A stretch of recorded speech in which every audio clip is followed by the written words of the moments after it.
Gangsters, what's up, guys? In today's episode, I'm gonna channel my inner 9mm and rapid fire my way through the iconic and timeless lessons to be learned from this classic comedy. And hopefully, in record time. Let's go. I gotta catch a glimpse of these warlocks. Let's make a move.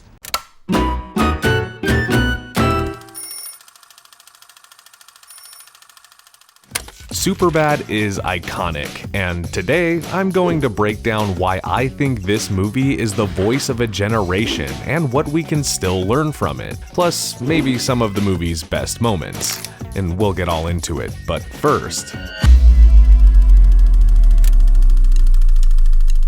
Superbad follows Seth, played by Jonah Hill, Evan, played by Michael Cera, and Fogel, played by Christopher Mintz-Plasse, as they embark on a journey to celebrate their last high school party in style and hopefully win over the ladies they're pining for by buying booze for the party and cementing their reputation as high school legends. Let's do another one of me!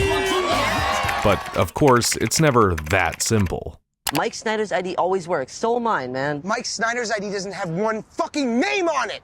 Part of this movie's appeal to teenagers and young adults in the mid-2000s is the film's endless supply of quotable lines, both written and improvised by the cast and filmmakers. These lines perfectly and oddly charmingly captured many of the thoughts that we had at that age, but couldn't express without sounding like Fogel talking to the police. How old are you, McLovin? Old enough. Old enough for what? It's party. There's an awkward authenticity to these actors and their performances that resonates with the unbecoming teenager in all of us. We're gonna get our drinks on, we're gonna party and get crunk and rock out.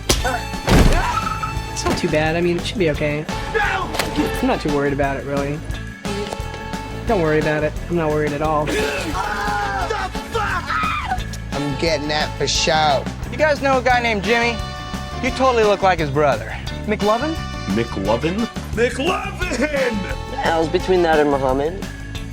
Why the fuck would it be between that or Muhammad? That's badass. It is badass. I flip my boner up into my waistband, it hides it, and it feels awesome. The film was written by now legendary comedy writing duo Seth Rogen and Evan Goldberg, who wrote this film in high school and loosely based it on themselves. This explains why the movie felt so real and relatable to us as high school students about to enter the real world, and looking back on those years is always slightly uncomfortable and hilariously awkward, hence why this movie stays funny on the rewatch. People don't forget. Do you want to hear the best part?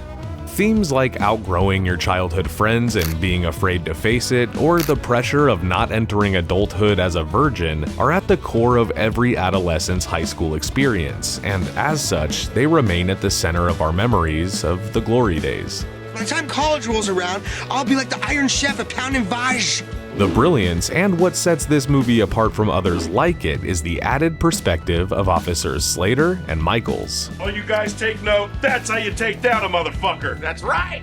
See, as teenagers, we relate to Seth and Evan, and maybe we had a friend that reminded us too much of McLovin. I told her what time it was. But as adults, we're the nostalgic adults wanting to go back to the most fun memories of our childhood. When we saw in the liquor store today, I guess we saw a bit of ourselves. Basically, the movie made sure to relate to the kids that loved it then, and the adults we became who love it now. Makes me feel young again.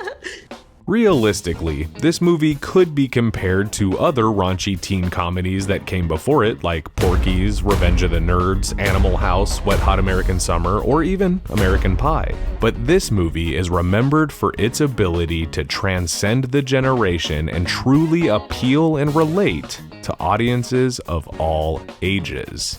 That's the coolest fucking story I've ever heard in my entire life. That's insane. Can I hear it again? Well guys, that was Superbad, and hopefully in just under 5 minutes. This movie is a classic and one for the books if you're ever looking for a quick laugh. Hi.